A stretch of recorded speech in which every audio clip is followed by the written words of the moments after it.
Olá pessoal do nono ano, mais uma vez não foi possível a gente ter aula ao vivo porque eu tive que vir para a escola, né, para a montagem dos kits de vocês. Então vou explicar aqui, a nossa aula vai ser um pouco longa, tá? Mas vai ser o bem breve possível. A gente vai falar da nova república, como eu expliquei semana passada quando terminou a aula, sobre a ditadura militar. São os presidentes que assumiram depois do regime militar. Porque a nova república, o período da redemocratização do país, tudo que fala em relação à democratização é considerado. Então a gente viu no finalzinho da aula que teve as eleições indiretas para presidente. Quem foi eleito? Tancredo Neves. E o seu vice, José Sarney. Mas Tancredo Neves vai e morre. E quem assume, de fato, a presidência do Brasil é João Batista. João Batista de Oliveira... Opa, não. Tá confundindo aqui, né? João Figueiredo, tá falando do João Batista Figueiredo, né? José Sarney assume o governo brasileiro. E ele já assume com vários desafios, o que é tentar tirar o Brasil de uma crise que tinha sido deixada pelos militares.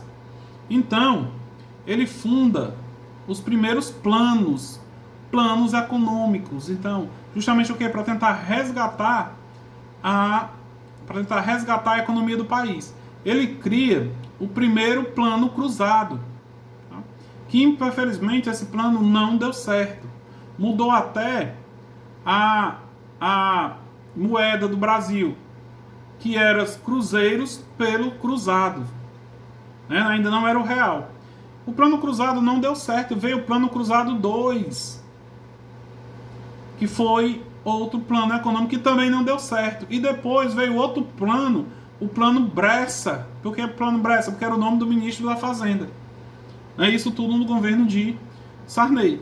O plano Bressa também não deu certo. E depois veio o plano Verão,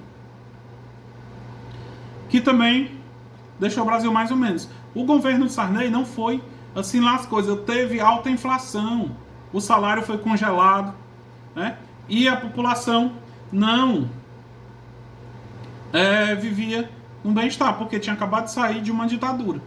Uma coisa positiva no governo de José Sarney foi a promulgação da Constituição de 1988, que é a nossa Constituição atual, que tinha como principais pontos da Constituição, assinada pelo Ulisses Guimarães, que era o presidente da Assembleia Constituinte.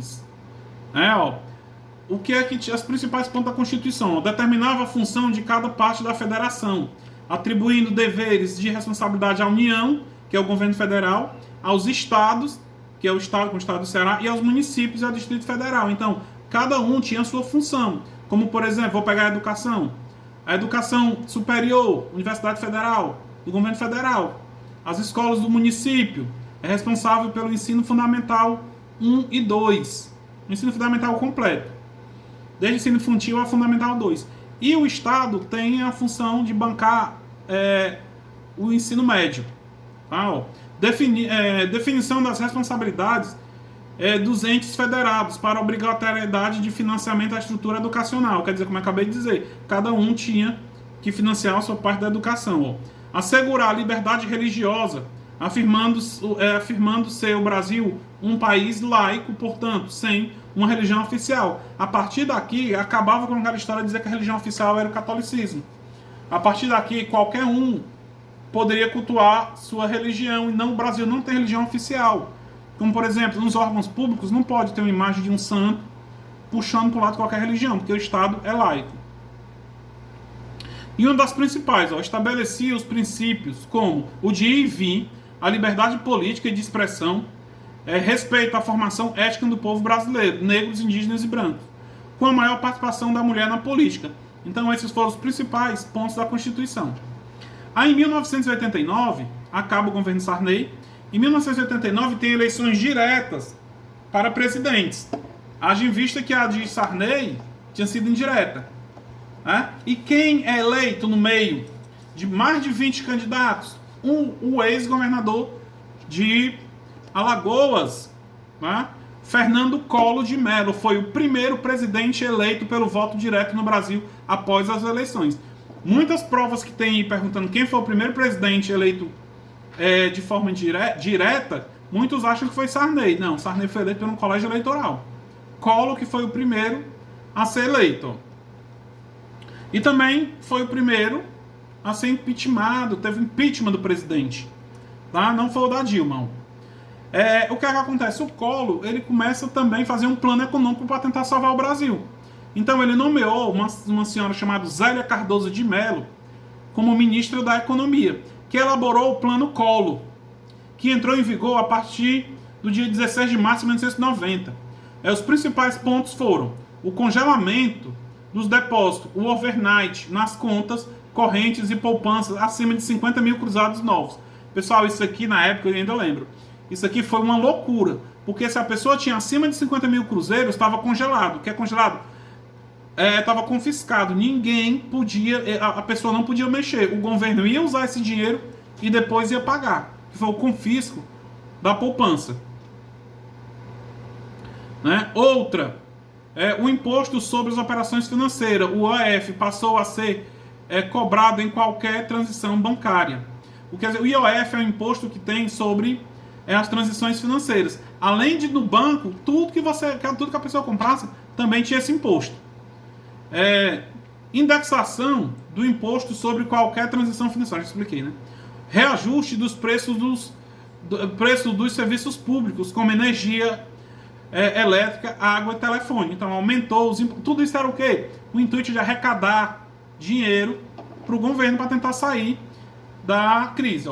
Na prática, quem passou a pagar a conta das dívidas públicas internas, das dívidas externas e da alta inflação foi a população. Então, quem passou a bancar o governo, pagar o que o governo devia, foi a própria população com esse plano de Collor. E o plano também não deu certo. Aí veio o plano Collor 2. Esse plano, na verdade, foi o complemento do primeiro plano. Determinava uma adequação das taxas estabelecidas sobre qualquer transição financeira ou bancária. Então, o plano Collor e também veio o plano Marcílio, que era o nome também do ministro, tá? Que tentou reorganizar o governo. Tá? Então foram 3 planos do governo Collor. O plano Collor, o plano Collor 2 e o plano Marcílio. Mas o Collor, pessoal, ele sofreu o processo de impeachment. Por quê? Por denúncias de corrupção feita pelo próprio irmão. E quem denunciou? A revista Veja. Mas como foi isso, professor? Em meio à situação de confisco das cadernetas de poupança do povo brasileiro, uma série de denúncias de corrupção contra o governo Collor veio à tona. O envolvimento, inclusive, de familiares, como a sua própria esposa, Rosiana Collor. Rosane Collor. A revista Veja, por exemplo, em maio de 92, denunciou um esquema de corrupção por meio de uma entrevista com o irmão do presidente. O que acontece? O Collor foi denunciado pelo próprio irmão, que dizia que ele tinha acordos com financiadores de campanha. A principal acusação do seu irmão foi a existência de uma conta fantasma paga e mantida pelo tesoureiro de sua campanha presidencial, Paulo César Farias, conhecido como PC Farias. Então, segundo a denúncia do Pedro Collor, o Collor tinha essa conta fantasma e quem pagava as dívidas deles eram as empresas que o governo beneficiava. Depositava dinheiro nessa conta para pagar as despesas do presidente e da sua família. Então o Collor ele sofreu o processo de impeachment. Em 29 de setembro de 1992, com uma votação de 441 votos a favor e 38 contra, o impeachment de Fernando Collor foi aprovado. Na prática, isso seria a cassação do mandato presidencial e a perda dos direitos políticos. Mas, no momento antes dessa votação, por meio de uma carta ao povo, o brasileiro Fernando Collor renunciou ao mandato de presidente, o que garantia, anos mais tarde, seu retorno à política. Dessa vez, como senador da República pelo estado de Alagoas. Pessoal, antes do Collor sofrer o processo de impeachment, ele renunciou ao governo. Tentou escapar do processo de impeachment, mas não deu certo. Ele acabou sofrendo o processo, perdeu os direitos políticos, mas voltou para a política. Ele passou 8 anos, 8 é assim, né? Passou 8 anos sem poder se candidatar, mas voltou e hoje senador pelo estado de Alagoas, o estado onde ele foi governador. Então, quando o Collor sofre o processo de impeachment, quem assume o governo é o seu vice, Itamar Franco, tá? Que foi o presidente que criou o real. Tá? Desde os primórdios da República Brasileira, no início do século XX, até o governo Itamar Franco, a inflação não tinha sido contida. O que acontece? Nos governos militares, desde o governo lá de Juscelino, de Vargas, não conseguiu controlar a inflação. A gente viu aqui que o Collor criou 3 planos, Sarney criou 4, não conseguiu controlar a inflação. A saída foi implantar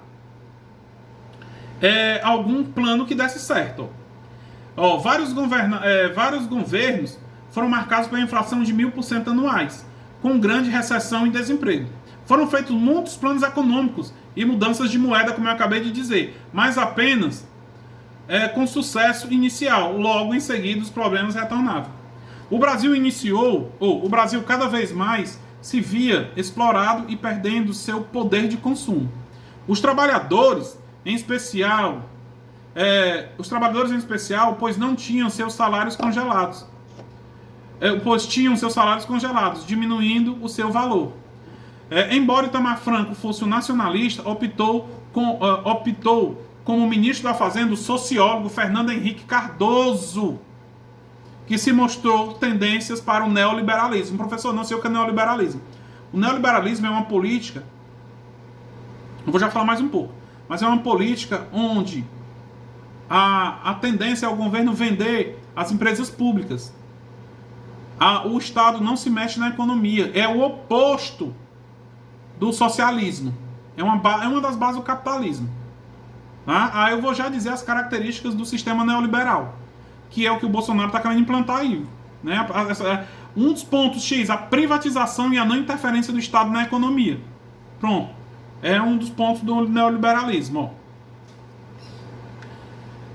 Aí o que é que acontece? Fernando Henrique, ele como ministro da Economia, ele implanta um plano real, que foi a troca da moeda por real que a gente tem hoje. Né? O real passou a valer a partir do dia 1º de julho de 1994. Lembro como se fosse até hoje. Tá? Um real é o que valia 2.200 e um quebradinho de cruzados. Aí se tornou o real. E isso, pessoal, fez com que o Fernando Henrique ficasse muito conhecido. O que foi que aconteceu? Nas eleições de 94, Fernando Henrique vai se candidatar a presidente da República e graças a todos o sucesso do Plano Real, que conseguiu controlar a inflação, Fernando Henrique foi eleito presidente.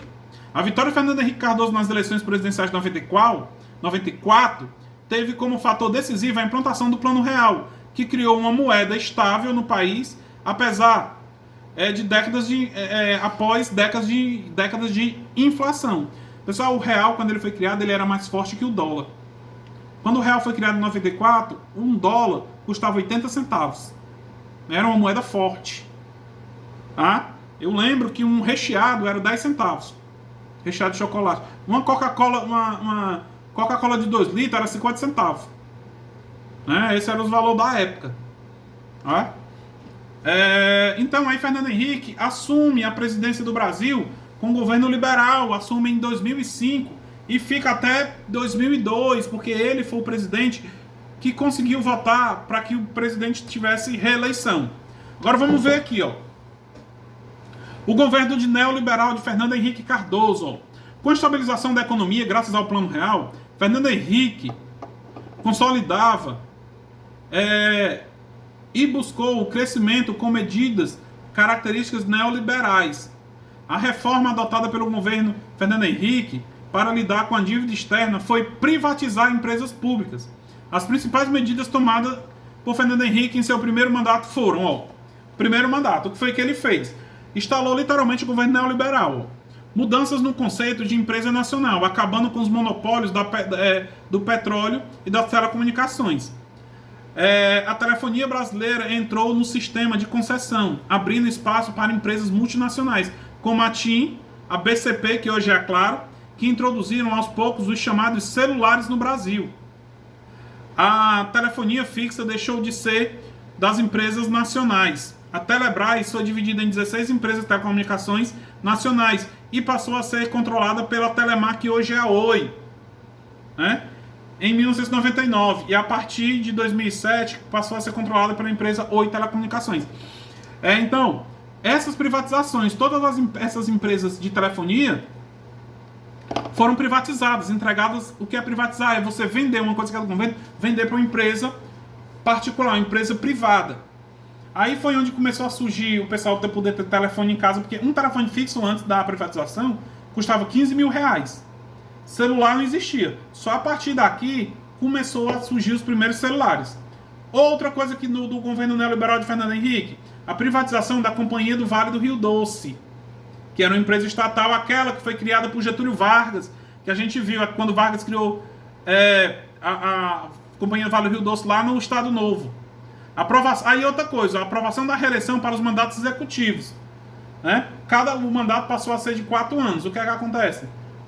Ele conseguiu aprovar uma emenda à Constituição que o chefe do executivo poderia se candidatar à reeleição, quer dizer, 2 mandatos seguidos. É o que acontece hoje. Um prefeito não pode ser prefeito 2 vezes, né? Pode ser mais, mas se ele tiver um espaço de 4 anos, tá?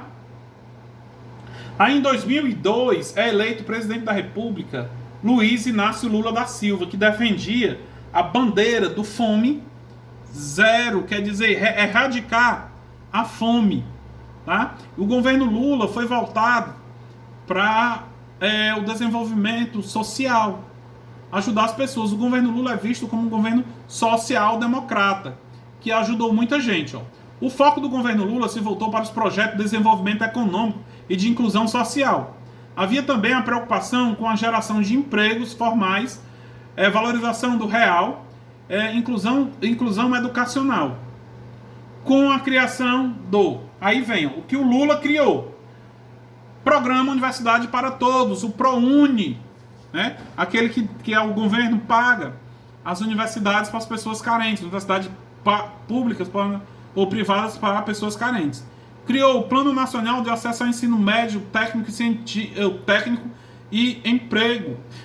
Que plano é esse? Que projeto é esse? O Pronatec. Aquelas pessoas que não têm condição de fazer uma faculdade, faziam um curso técnico e conseguiam emprego como técnico. Criou os principais programas dele, que foi o Fome Zero, o Bolsa Família e o Programa de Aceleração do Crescimento, o PAC. Tá? Nos governos Lula, o Brasil foi escolhido para sediar a Copa do Mundo de 2014, foi escolhido para sediar as Olimpíadas Rio 2016, tudo isso no governo Lula. Mas o governo foi abalado por um processo de corrupção, que foi o mensalão. Né? O que foi o mensalão? Um esquema de corrupção montado por integrantes do governo Lula, e diz ele que não sabia, né? Para pagar mesadas aos deputados que votassem a favor dos processos do governo Lula. Pessoal, eu costumo dizer que o Brasil teve 3 presidentes que se destacaram na história. Getúlio Vargas, ele foi muito bom pro trabalhador, pro lado do trabalho, criando a CLT, criando as indústrias. Juscelino Kubitschek industrializou o Brasil, mesmo que deixou o Brasil com dívida imensa. E o Lula, ele foi um dos melhor presidentes para o social, de ajudar as pessoas, tirar o pessoal da pobreza, dar esse Bolsa Família, que até hoje tem gente que sobrevive com isso. A maioria desse pessoal do sertão sobreviveu com essa ajuda, tá? Aí depois Lula, pelo bom governo Lula, é eleita a sua sucessora, a presidente Dilma Rousseff, que foi a primeira mulher a governar o Brasil na República. Porque algumas vezes a Princesa Isabel já tinha governado o Brasil na época que o pai dela não estava, na época que ela era regente, na época que ela era princesa. Tá? E Dilma foi a primeira mulher oficialmente. Tá? Mas o governo Dilma ele continuou com os programas do governo Lula, de assistencialismo. Dilma criou o programa Minha Casa Minha Vida, onde faz o financiamento para pessoas carentes. O governo Dilma também se destacou por criar o programa Mais Médicos né? O programa Mais Médicos, que trouxe médicos cubanos para trabalhar no Brasil. Mas ela foi condenada, foi julgada, né, pelos deputados no processo de impeachment. O professor foi que a Dilma sofreu o processo de impeachment. O processo da Dilma de impeachment foi por irresponsabilidade fiscal. São as chamadas pedaladas. Que é isso, professor? Ela roubou? Não. É como, por exemplo, ela pegou um dinheiro emprestado para, digamos, para investir no Bolsa Família. Mas só que ela não poderia ter pego esse dinheiro emprestado sem pedir autorização à Câmara dos Deputados.